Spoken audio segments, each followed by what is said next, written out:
সম্মানিত ভিউয়ার্স, আজ আপনাদের সামনে একটি নতুন ভিডিও নিয়ে এসেছি, তা হলো নির্বাচনী হালচাল চুয়াডাঙ্গা।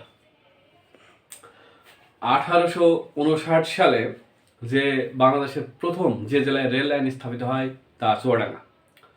বাংলাদেশের প্রথম ডাকঘর এবং বাংলাদেশের সব থেকে বড় চিনিকল কেরোয়ান কোম্পানি এই চুয়াডাঙ্গায়। আজকের আমাদের আয়োজন এই চুয়াডাঙ্গা জেলা নিয়ে। এই জেলার মোট আয়তন 1170.87 বর্গ কিলোমিটার। মোট উপজেলা রয়েছে 4টি এবং থানা রয়েছে 5টি। চুয়াডাঙ্গা সবসময় আলোচিত এবং সমালোচিত। আজকে দেখি নির্বাচনী।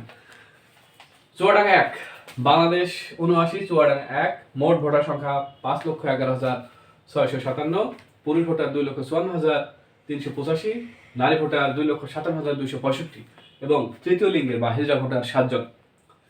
এই উপজেলা বা এই আসনটি অর্থাৎ 1 আসন গঠিত হয়েছে আলমডাঙ্গা সদরের আলুকদিয়া, মোমিনপুর, কুতুবপুর, শঙ্করচন্দ্র এবং পদ্মবিলা ইউনিয়ন নিয়ে। এখানে বিএনপির অনেক হিসাব আছে। আমরা যদি 73 বা 70 থেকে শুরু করি,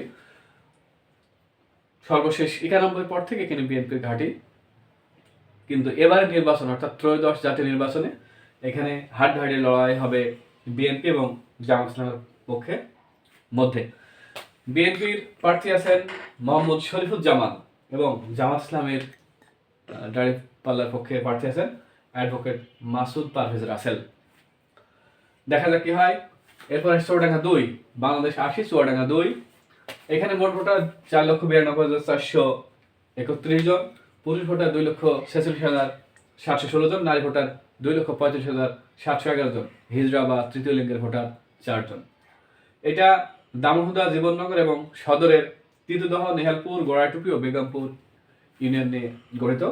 এখানে বিএনপির পক্ষে যিনি প্রতিদ্বন্দ্বিতা করছেন জনাব মাহমুদুল হাসান, বিশিষ্ট ব্যবসায়ী, আর দাঁড়িপাল্লার পক্ষে যিনি প্রতিদ্বন্দ্বিতা করছেন জামাতের জেলা আমির জনাব রুহুল আমিন।